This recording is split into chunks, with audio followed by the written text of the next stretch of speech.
12장 오늘 38번째 강해를 살펴보도록 하겠습니다. 우리 이솝 의하의 그 욕심 많은 개 이야기를 아마 알고 있을 겁니다. 또 이제 그리스 로마 신화의 나르시스라는 이 이야기도 있는데 둘 다 사실은 그 같은 뭔가 좀 상반된 내용이지만 같은 이야기를 말해 주고 있습니다. 욕심 많은 개 이야기는 제가 어렸을 때 초등학교 국민학교 다닐 때 그 교과서에 실렸었습니다. 지금도 있는지는 모르겠지만 참 그 재미있게 그림이 사파가 그려지는 것을 봤습니다. 개 한 마리가 저기서는 이제 생선을 물고 갑니다. 저 그림은 AI로 그린 건데 이제 뼈다귀였어요 옛날에는. 살점이 두둑한 뼈다귀를 물고 갑니다. 뭐 천하에 부러울 것이 없죠. 룰루랄라하고 그 뼈다귀를 물고 어 강을 저 다리 위를 건너가다가 문득 그 물 아래 물에 비친 개 한 마리를 보게 됐는데 이 물이 좀 일렁거리잖아요. 그러다 보니까 그 개가 물고 있는 그 뼈다귀 저 생선이 더 크게 보이는 거죠, 이렇게 일렁거리니까. 그러니까 갑자기 그걸 보는 순간 저 물에 비친 저 물속에 있는 저 개가 물고 있는 뼈다귀를 '내가 뺏어야 되겠다.' 이런 마음을 이 개가 갖게 되죠. 그래서 먼저 기선을 제압하기 위해서 으르렁 합니다. 그런데 그 물속에 있는 개는 자기를 더 아주 덤비듯이 노려보는 거예요. 도저히 안 되겠다 해서 이제 이 으르렁으로 통하지 않으니까 이제 소리를 내야 되겠죠. 그래서 짖기를 시작합니다. 멍멍멍멍 큰 소리로 컹컹컹컹 짖습니다. 한참 짖고 나서 보니까 그 물속에 있던 개의 입에 물려 있던 뼈다귀가 보이지 않는 거예요. 그리고 자기 입에 물렸던 뼈다귀도 어디론가 사라져 버렸습니다. 우리 속담에 "남의 떡이 더 커 보인다."라는 그런 말과 또 비슷한 교훈을 주는 이야기이기도 합니다. 자, 우리가 고린도전서 12 장을 살펴보면서 이제 은사에 대해서 어느 정도 좀 정리를 할 텐데요. 은사에는 특별히 이제 예수를 믿는 우리에게 있어서 두 가지 종류의 은사가 있습니다. 하나는 절대적 은사입니다. 절대적 은사 한번 같이 읽어 볼까요? 시작. 하나님께서 예수를 믿는 모든 사람에게 공통적으로 주시는 은사. 또 하나의 은사는 상대적 은사가 있습니다. 시작. 어떤 목적을 위해 각자에게 주시는 은사. 이 두 가지 은사가 있습니다. 중요한 것은요. 절대적 은사든 상대적 은사든 이 은사는 은혜와 은사 똑같습니다. 은혜와 은사는요. 도깨비 방망이와 같은 거예요. 도깨비 방망이와 같다라는 말은 무슨 말이냐면 그건 써야지 쓰지 않으면은 그건 있으나 마나하다라는 거예요. 도깨비 방망이를 가지고 계속해서 두드리고 뭔가를 써야 되죠. 그러듯이 써야지만이 그 은사가 가지고 있는 풍성함과 유익함을 얻지 아무것도 쓰지 않고 있으면 받으나 마나다라는 것입니다. 자, 이 절대적 은사는 금방 우리가 예수를 믿는 모든 사람에게 공통적으로 주시는 은사라고 하는데 이 구체적인 내용은 바로 이겁니다. 우리가 하나님의 자녀가 된 것입니다. 하나님의 백성이 된 것입니다. 죄인에서 의인으로서의 신분의 변화를 가지게 된 것입니다. 이 절대적 은사예요. 예수를 믿는 우리 모두가 받은 은혜죠. 우리가 예수를 믿고 구원을 받았다라고 하는 은혜. 우리 모두가 받았습니다. 안 받은 분이 있습니까? 다 받았어요. 이건 누구를 막론하고 예수를 믿는 모든 사람에게 주시는 은혜이기 때문에 예외가 없다. 그래서 법적으로 이제 우리는 신분이 바뀌었어요. 죄인이 아니고 의인이라는 이 죄인, 그러니까 하나님의 자녀, 마귀의 노예가 아니고 하나님의 자녀, 백성이 되었다라는 이 의인의 신분으로서 우리의 위치가 바뀌어진 것입니다. 여러분 모두가 이 은혜를 받으신 걸 믿으시죠? 아멘이시죠? 예. 자, 그러나 이 법적 신분은 하나님이 바꾸어 주셨지만 그래서 우리가 의인으로 하나님의 자녀로 바뀌었지만 하나님의 자녀에 걸맞는 수준과 그 상태가 되는 것은 은혜 받은 우리의 책임이다라는 것입니다. 이제부터 이 은혜를 마치 도깨비 방망이처럼 쓰라는 거예요. 이 은혜를 가지고 너희가 받은 은혜의 수준에 걸맞는 수준으로 자라가고 성장하고 채워가라. 이것이 은혜 받은 자의 책임이다라는 것입니다. 한마디로 우리가 출애굽을 예를 든다면 이스라엘 백성들이 애굽에서 출애굽하는 것은 100% 하나님의 은혜죠. 하나님께서 애굽을 치고 그들을 건졌고 홍해를 건너게 하셨습니다. 자, 이제 그들은 하나님의 백성입니다. 더 이상 애굽 바로의 노예가 아니고 하나님의 백성이 되었고 그들은 더 이상 애굽이라는 곳에 살지 않고 가나안 땅에서 살게 됩니다. 이제부터 하나님의 백성, 하나님의 성민이지만 그들이 하나님의 백성다워지는 것, 하나님의 성민다워지는 것은 이제 이스라엘의 책임이라는 것이에요. 그들이 받은 은혜를 가지고 그 은혜를 잘 지키고 그 은혜를 사용해야 그들은 비로소 하나님의 백성다운 내용을 채우고 하나님의 백성으로 불리기에 부족함이 없는 그 자리에 이르게 된다라는 것입니다. 성경은 그것을 가지고 말씀에 순종하는 삶이고 영광의 삶이다라고 이야기합니다. 신약식으로 얘기한다면 예수 믿고 구원받은 것은 하나님의 은혜지만 이제 이 이후로 우리가 하나님의 자녀다운 것, 우리가 누가 봤을 때 예수 믿는 사람들 중에 이러잖아요. 저 사람은 정말 하나님의 자녀답다, 하나님의 백성답다라고 이야기하지 않습니까? 하나님의 자녀답고 백성다워지는 것은 그냥 가만히 앉아서 되는 것이 아니라는 거예요. 사실 교회를 오는 것만으로도 되지 않습니다. 그것은 부단히 우리가 받은 은혜를 가지고 사용해야 됩니다. 사용해야 비로소 내가 하나님의 백성답고 자녀다워 이 세상에서도 하나님의 사람이라 인정을 받게 되는 것이죠. 물론 그것은 쉽지 않지만 그것이 바로 은혜 받은 자의 책임이다라는 것입니다. 그래서 우리 모두가 절대적인 은혜를, 절대적인 은사를 받았다면 이제부터 우리가 이 은혜를 받아서 이것을 어떻게 사용해야 되냐, 어떤 목적을 가지고 나가야 되냐, 성경은 얘기하죠. 성령의 9가지 열매를 맺고 또한 에베소서 4장에서 말씀하고 있는 의와 진리의 거룩함으로 지으심을 받은 새 사람으로 만들어지고 살아가는 것, 하나님의 선하시고 기뻐하시고 온전한 뜻이 무엇인지 분별하여 마음을 새롭게 함으로 변화를 받아 그 삶으로 살아가는 것. 이것은 이제 은혜 받은 자의 책임이다라는 것입니다. 그런데 이 은혜를 받고 우리가 사용하지 않으면은 받으나 마나요. 받으나 마나. 오히려 정말 그 모든 기회를, 은혜를 다 잃어버리는 것이죠. 다 잃어버린다. 그 은혜를 묵혀놓는 거예요. 장롱 면허처럼 장롱 은혜가 되는 겁니다. 성경은 그것을 뭐라 그러냐면 화랑방탕이다라고 얘기합니다. 화랑방탕은요, 모든 것을 그냥 쓸모없이 소비하는 것을 화랑방탕이라고 얘기합니다. 하나님이 주신 은혜를 쓰지도 않고 그냥 잃어버리면, 그 기회를 그냥 보내버리면 그것이 바로 방탕하다라고 성경은 이야기합니다. 그래서 우리가 꼭 기억해야 될 것은 은혜는 거저 주어지지만 그 은혜를 받은 자는 그 은혜를 풍성하게 맛봐야 되고 누려야 되는 사실은 책임이 있습니다. 이 책임은 우리의 선택에 의해서 좌우가 되겠죠. 내가 그 선택을 하지 않으면 그 책임을 우리가 지지 않게 되는 것입니다. 여러분, 그렇다고 구원이 취소된다 이 얘기가 아니에요.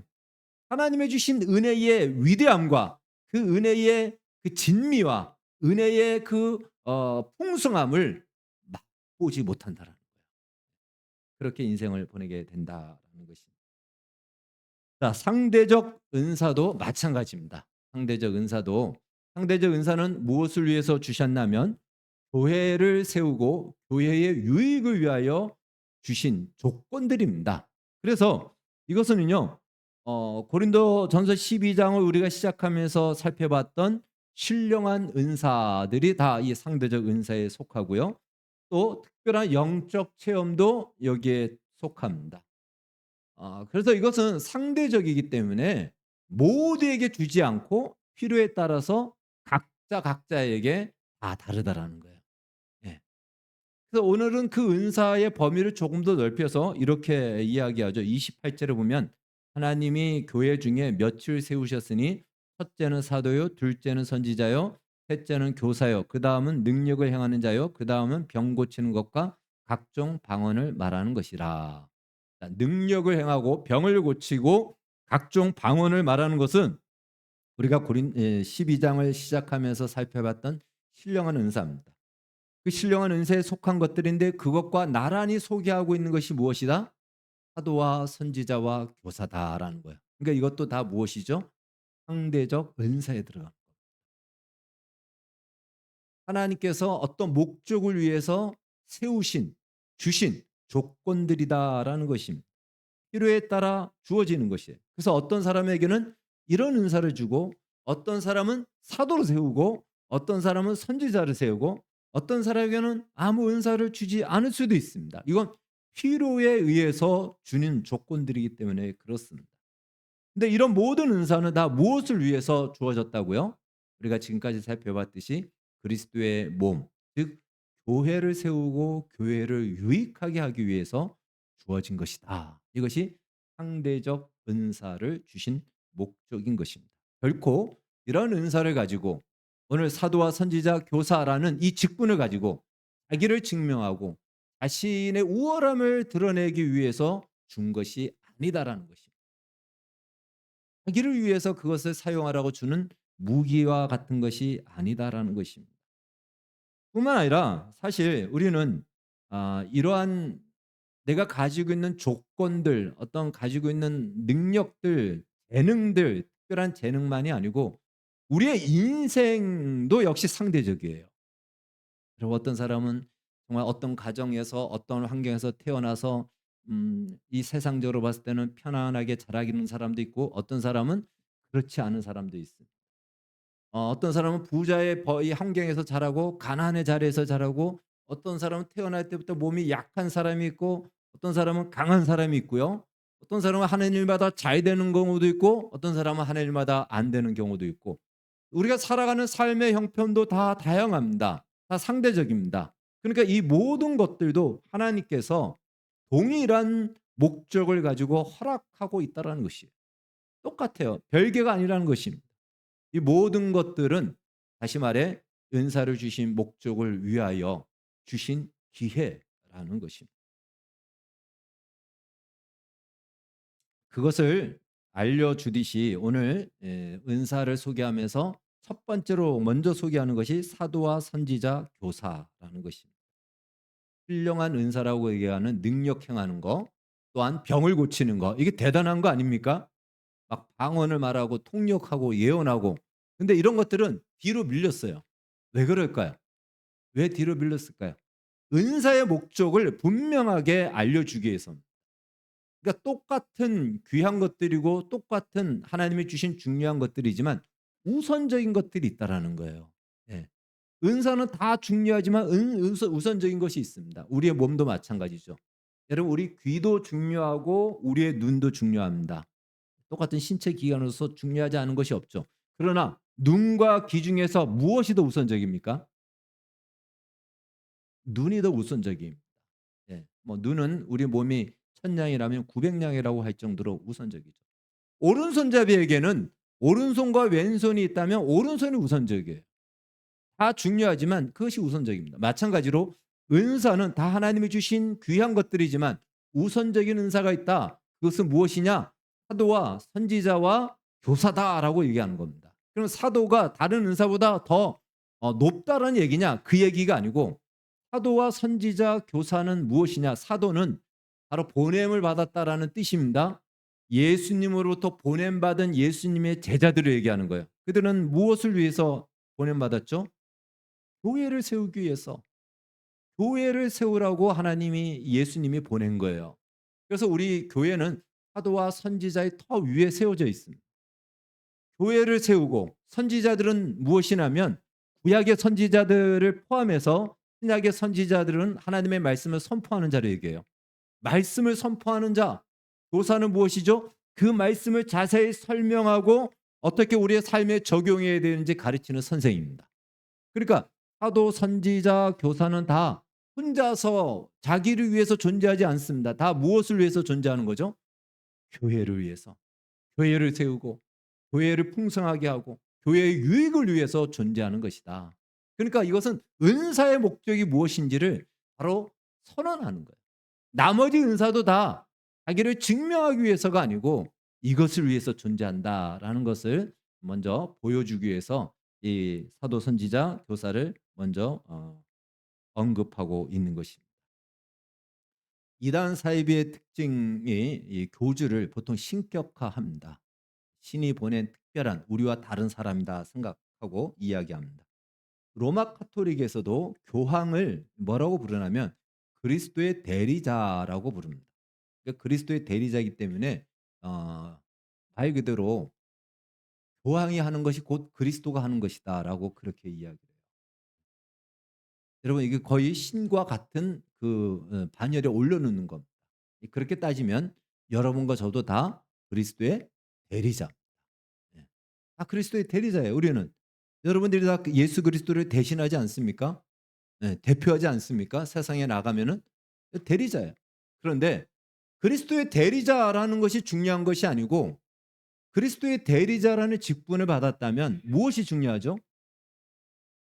교회를 유익하게 하고 교회를 세우고 이것이 성도의 유익을 이루기 위해서 기꺼이 헌신하고 수고하고 봉사하는 것 이것이 그리스도의 대리자의 역할인 것입니다. 그것이 중요한 거죠. 그것을 위해서 어떤 직분도 주시고 어떤 조건도 주시고 어떤 은사도 주신다라는 것입니다. 그것이 바로 은혜와 은사를 받은 자의 책임이고 이 책임을 다 감당할 때 비로소 우리는 이 은혜가 목적하는 은혜의 풍성함을 맛볼 수가 있고 그 맛본다는 것은 무엇이죠? 비로소 우리와 교회가 하나님의 사람으로 흠이 없고 풍성하고 충만한 하나님의 사람으로 만들어지고 하나님의 사람다운 하나님의 백성다운 그 영광의 자리에 이르게 된다라는 것입니다. 자, 이제 비단 이 은사뿐만 아니라 우리가 또 하나 우리의 삶에서 늘 고민하는 것 중에 하나가 바로 그것이죠. 내가 처한 삶의 현실입니다. 우리는 우리가 처한 삶의 현실에 대해서 사실 불만이 많죠. 자기가 처한 삶의 자리를 만족해하는 사람은 별로 없을 겁니다. 불만이 많습니다. 근데 하나님께서는 왜 전능하시면서 우리의 삶의 현실과 우리의 상황을 조금만 바꿔주면 되는데 왜 바꿔주지 않을까? 그리고 각자가 처한 삶의 자리가 다 다른 것을 보게 됩니다. 그것은 무엇이라고요? 이것 또한 은사를 주신 것과 마찬가지로 하나님의 사람으로 만들어지기 위한 아주 중요한 기회로 그 환경과 상황을 허락하고 있다라는 사실. 하나님께서 우리의 삶의 자리를 그렇게 허락하셨어요. 우리의 기도를 듣지 않으시는 것도 아니고 지금은 하나님께서 우리의 삶의 환경을 그 환경으로 하나님이 허락하시고 있다라는 것입니다. 왜 허락하시죠? 그것은 기회라는 거예요. 무슨 기회? 하나님의 자녀로 백성으로 만들어질 수 있는 기회로 주어지고 있다라는 것입니다. 다시 말해 우리의 불만과 하나님의 뜻이 무엇이 다르냐면 우리는 하나님 내가 하나님의 사람으로 살아가고 하나님의 사람으로 만들어지기 위해서 이 환경은 나에게 손해입니다. 고 얘기합니다. 내가 믿음으로 살고 하나님의 사람으로 살아가고 싶은데 내 주변의 환경이 그렇게 나를 만들어주지 않습니다. 못합니다라고 그것이 우리의 불만이고 우리의 고민이에요. 근데 하나님 뭐라고 말씀합니까? 우리가 처한 환경이 열악하고 그것 때문에 실제적으로 우리의 삶이 어려움을 당하는 것도 사실이지만 결코 너의 환경이 하나님의 사람으로 만들어지는 것에 있어서 손해를 주던가 그것 때문에 너희가 피해를 받지 않는다라는 것이에요. 하나님이 그렇기 때문에 우리의 환경을 이렇게 그냥 내버려 두고 허락하시는 겁니다. 오히려 그 환경 속에서 믿음으로 하나님의 사람으로 세워질 수 있는 기회로 그것을 삼으라라고 우리에게 가르치고 있습니다. 그러니까 우리에게 주어진 환경, 우리가 처한 환경을 포함하여 우리가 가지고 있는 달란트, 또 우리가 가지고 있는 어떤 직분, 이 신령한 은사, 이 모든 것은 다 상대적이고 이 모든 것은 우리가 하나님의 사람으로 만들어지기 위하여 교회의 풍성함을 유익을 위하여 허락되어지는 것이지, 이 목적을 이 방향을 갖고 있지 않으면 우리는 항상 상대적으로 비교하는 것으로 우리의 인생을 끝장내던가, 욕심 많은 개처럼 저 다른 남의 것이 더 커 보이고 그걸 뺏어야 내가 행복할 것 같고 그것을 얻어야 내 삶이 더 풍성해질 것 같은 것으로 평생 멍멍 짓다가 인생이 끝나버리는, 그리고 자기가 가진 것도 다 잃어버리는 것으로 인생이 끝나던가, 아니면 좋은 조건, 어떤 좋은 위치, 좋은 지위를 얻은 사람이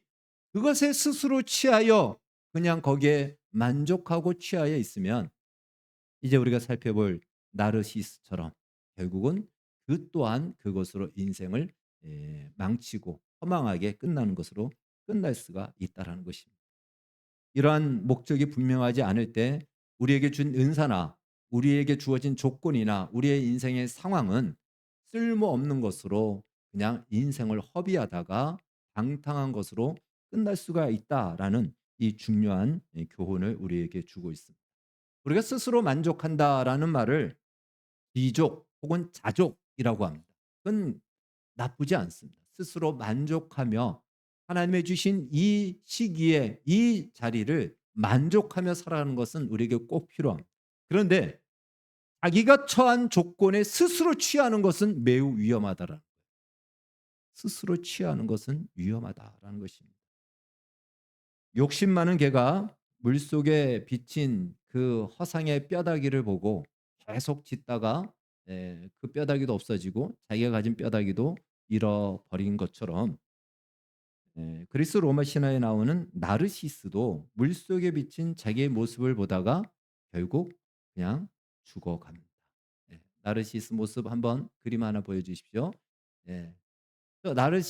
나르시스토, 예, 나르시스, 우리가 우리 말로 그냥 나르시스라고 많이 알고 있습니다. 물론 신화기 때문에 그냥 이야기죠. 너무나도 꽃미남처럼 정말 잘생기고 예쁜 청년이었습니다. 그래서 그 주변에 있는 많은 요정들이, 또 많은 여자들이 청혼을 했지만 눈길조차 보내지 않고 다 거절했어요. 그래서 이제 이 요정과 많은 이 주변의 그 여자들이 그 거절감에, 그 거절감의 상처로 더 큰 신한테 저 나르시스도 자기들이 당한 그 거절감을 똑같이 느끼게 해 달라고 요청. 근데 나르시스는 자기가 너무 잘생겼기 때문에 스스로 잘생김에 취해서 다른 것들은 눈에 보이지도 않았던 거죠. 예. 그러니까 어느 날 문득 물속에 비친 자기의 모습을 봅니다. 진짜 물속에 잘생긴 꽃미남이 있는 거예요. 너무너무 잘생긴 거예요. 그래서 그 물속에 비친 자신의 모습인데 불구하고 그 모습에 취하여 그 물속에 비친 그 대상에게 청혼을 합니다. 너무 잘생겼으니까. 근데 물속에 비친 그 존재가 자기 자신인데 그 청혼을 받아줄 리가 없잖아요. 받아줄 수가 없죠. 그래서 계속해서 물속에 비친 그 모습만 바라보면서 여이어 가다가 죽습니다. 그래서 이제 저 나르시스의 무덤에서 꽃이 하나 피었는데 그것이 바로 수선화, 나를 잊지 말아 달라라는 그 꽃말을 가진 수선화. 자기에 취하여서 그냥 자기의 그 정말 잘생기고 좋은 조건을 자기에 취하여 거기에 머물러 버리다가 결국은 그 인생이 그것으로 끝나버리는, 그러니까 어쩌면 우리의 인생은 이 둘 중에 하나의 많은 경우가 적용되지 않나 생각합니다. 내가 가지고 있음에도 남의 것이 더 커서 그걸 얻어야 내 행복이 될 것 같아서 늘 남의 것을 쫓아다니다가 비교하다가 인생이 그냥 끝나던가, 아니면 자기가 가진 것이 너무 세상적으로 좋다 보니까 그것에 취하여 그것을 써야 될 진정한 목적을 알지 못할 때 거기서 스스로 취하여 그냥 거기서 스스로 야이어 가는 것이죠. 우리가 영적인 특별한 은사를 가진 사람들도 그런 경우가 많이 있어요. 예. 그런 은사에 취해 있는 거예요. 자기는 대단한 은사를 가졌다라는 것으로 취해 있고, 또 어떤 종교 지도자는 자기는 마치 신의 대리자 같은, 아무나 나에게 말할 수 없는, 나는 직통으로 바로 그리스도 다음에 어떤 그런 존재다라고 거기에 취하여 있는 사람들이 있어요. 이게 다 왜 이렇게 되죠? 하나님이 주신 은사, 은사의 목적, 은혜의 목적을 잃어버렸을 때 이렇게 되는 겁니다. 그러다 보면은 저 욕심 많은 개나 나르시스처럼 거기서 머물러 죽어간다라는 것이죠. 사도 바울은 그리하여 이 고린도전서 12장을 마무리하면서 이제 우리가 받은 은혜와 은사, 우리가 처한 우리의 인생의 이 조건을 어떤 방식으로 펼쳐내야 하는지 그 방향을 결론적으로 이제 소개하고 있습니다. 그것이 바로 31절. 너희는 더욱 큰 은사를 사모하라. 내가 또한 가장 좋은 길을 너희에게 보이리라. 여기서 더욱 큰 은사라는 것은요, 그동안 이야기했던 은사보다 더 대단한 은사를 말하는 것이 아닙니다. 오히려 지금까지 주었던 신령한 은사를 포함하여 상대적인 은사를 포함하여 절대적인 이 은사까지도 다 또 우리의 인생을 우리의 처한 인생의 상황이 다 다르지 않습니까? 그 모든 것들을 어떻게 펼쳐내야 되는가? 어떠한 방향으로 이것을 펼쳐내야 되는가라고 했을 때 그 방향을 말해 주는 겁니다. 어떤 방식으로 그것을 살아내고 펼쳐내야 되는가? 그것을 성경은 무엇이라고 얘기합니까? 이제 고린도전서 13장에서 말하고 있는 사랑이라고 말해 주고 있는 것입니다.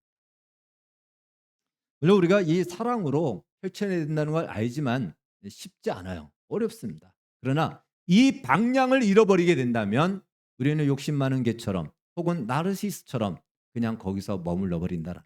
그래서 끊임없이 우리는 이 방향을 놓치지 말아야 된다라는 것입니다. 그렇다면 예수님은 왜 우리가 그 자리, 그 사랑의 자리로 나아가라고 그 자리로 나아가라고 우리를 부르시고 명령하고 있을까요?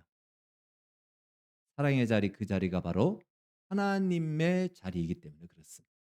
하나님만의 자리다. 저는 이렇게 말씀을 드리고 싶습니다. 요한일서 4장 8절에서 하나님은 사랑이시라라고 말씀하셨죠. 여기서 하나님은 성부, 성자, 성령 하나님을 다 말하는 거예요. 하나님은 사랑이세요. 하나님은 하나님도 서로 사랑하십니다. 성부와 성자와 성령이 서로를 사랑하셔요. 예수님께서는 이렇게 말씀하셨어요. 아버지께서 나를 사랑한 것 같이 나도 내가 아버지를 사랑하는 것을 이렇게 얘기해요. 아버지와 아들 서로 사랑하는 관계입니다. 나도 너희를 사랑한다. 우리를 또한 사랑하십니다. 우리 하나님의 보호자는 시편 89편에 보면은 바로 의와 공의와 인자와 진실, 말 그대로 의와 사랑이다라고 말씀하고 있습니다. 다시 말해 하나님이 부르신 자리는 하나님의 속성이 가장 잘 드러난 자리예요. 그 자리에 지금 누구를 부르고 있다고요? 우리를 부르고 있다라는 것. 하나님 삼위일체 하나님만이 앉아 있는 원형 식탁의 자리에 너도 이 자리에 와서 이 잔치에 이 식탁에 참여하라라고 우리를 하나님의 격으로 하나님의 수준으로 부르시는 거예요. 사랑은 또 하나의 우리를 올가매기 위한 율법과 명령으로 주어진 것이 아니고 하나님의 수준에 이르기 위해서 초청하시는 하나님의 부르심이에요. 초대인 것입니다. 그 자리로 오라는 거예요. 물론 그 사랑은 결코 쉽지 않습니다. 그것은 하나님에게도 쉽지 않습니다. 하나님이라고 해서 우리를 사랑하는 것이 쉬웠을까요? 쉽지 않았죠. 우리는 하나님이 어떻게 우리를 사랑하신지 잘 알고 있습니다. 그 아들을 인간의 몸으로 이 땅에 보내시고 십자가의 모든 고난을 당하시고 죽음의 모든 비참함을 겪으시면서까지 나타내 보이신 것이 하나님의 사랑입니다. 그것이 하나님이라고 쉬웠을까요? 아닙니다. 어렵습니다. 하나님에게도 가장 어려운 것입니다. 그럼에도 불구하고 그것이 바로 하나님의 충만함, 하나님의 주시는 가장 부요함의 절정이기에 그 사랑을 보이셨고 이제 우리로 하여금 우리의 인생의 모든 기회와 우리가 가지고 있는 것들이 이 사랑을 위하여 사랑의 방식으로 펼쳐내라는 거예요. 여러분 사랑은 혼자 존재할 수 없죠. 혼자서 사랑이란 말이 존재합니까? 사랑은 반드시 상대가 있어야 되고 사랑이란 말이 성립하려면 상대를 위하여 내가 수고하고 섬기고 희생이 따를 때 비로소 사랑이라고 얘기하지 희생과 수고가 없는 호의는 사랑이 아닙니다. 하나님이 우리에게 보여주셨어요. 바로 그 자리로 너희들이 가지고 있는 좋은 조건들, 너희들이 가지고 있는 또한 좋지 않다라고는 조건 속에서도 이 사랑의 방식으로 그것을 펼쳐내라라는 것입니다. 그것이 바로 그 원형 식탁에 하나님만이 앉아 있는 그 원형 식탁의 자리에 것입니다. 여러분 우리는 우리의 삶의 현실만으로도 헉헉거리죠. 지금 나 살기도 바빠요. 내가 누구를 돌아볼 수 있는 여유도 없습니다. 그러나 우리가 가끔씩 우리가 유튜브나 쇼츠에 보면은 그 실화적인 것들이 나오잖아요. 노숙자인데 불구하고 자기보다 어려운 사람을 위해서 도와줬을 때 그 사람이 나중에 성공해서 이 사람을 돌아보고 찾는 것들이 있지 않습니까? 내가 누구를 돌아볼 수 없어요. 나 먹기도 힘듭니다. 그래서 내가 준다 할지라도 그냥 겨우 누가 봤을 때는 아무것도 아니라고 할 만한 것밖에는 줄 수 없습니다. 어쩌면 때때로 물 그냥 한 그릇 정도밖에는 못 줍니다. 그러나 그럴 때에 누가 감동을 받을까요? 다 자기가 힘들고 어려우면 다 자기를 위해서 사는 시대에 저 사람은 어떻게 그 작은 것을 나눠 먹을 생각을 하지? 사람이 감동을 합니다. 또 누가 감동을 하죠? 하나님이 기뻐하십니다. 그것이 하나님의 바로 자리에 참여하는 것이죠.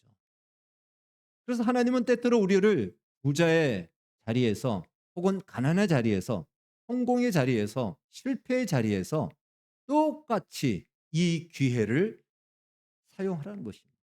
사랑으로 그것을 펼쳐내라는 것입니다. 여러분 좋은 조건을 가지고 있는 사람이 사랑으로 그것을 풀어낼 때 거드름을 피우면서 섬길 수 있습니까? 아무리 좋은 조건이라도 사랑으로 펼쳐내기 위해서는 겸손할 수밖에 없고 수고할 수밖에 없습니다. 그러면 사람들이 얘기하죠. 아니 저 사람은 저런 지위에 있으면서 저런 대단한 은사를 가지고 있으면서 저런 직분을 가지고 저런 사회적 지위를 가지고 저런 부를 가지고 있으면서 왜 저렇게 겸손하게 헌신하고 수고하지? 대접받는 자리가 있을 수 있을 텐데 누가 감동을 받죠? 사람들이 감동을 받습니다. 누가 기뻐하십니까? 하나님이 기뻐하십니다. 그러니까 우리의 불만이 있겠지만 하나님께서는 우리의 삶에 처해져 있는 기회, 우리가 가지고 있는 조건을 가지고 사랑으로 그것을 뿜어내고 펼쳐낼 때 비로소 상대의 유익을 위하고 교회가 풍성해지고 교회 안에 하나님의 사랑으로 풍성해지고 하나님의 형상으로 충만해서 우리 모두가 비로소 그 은혜의 진가가 무엇인지를 각자 모두가 맛보고 알므로 비로소 이것이 하나님의 사랑이구나 하나님의 은혜라는 것을 모두가 누려서 그 안에서 함께 세워지고 함께 자라간다는 것입니다. 그것이 바로 교회 공동체고 하나님께서 부르신 기대하시는 공동체인 겁니다.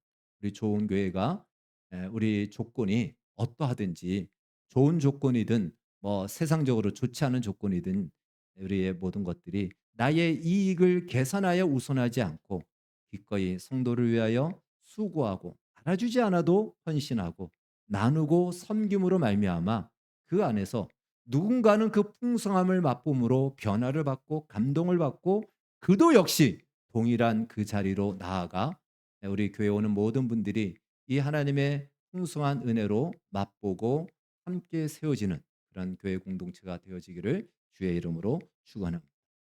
기도하겠습니다.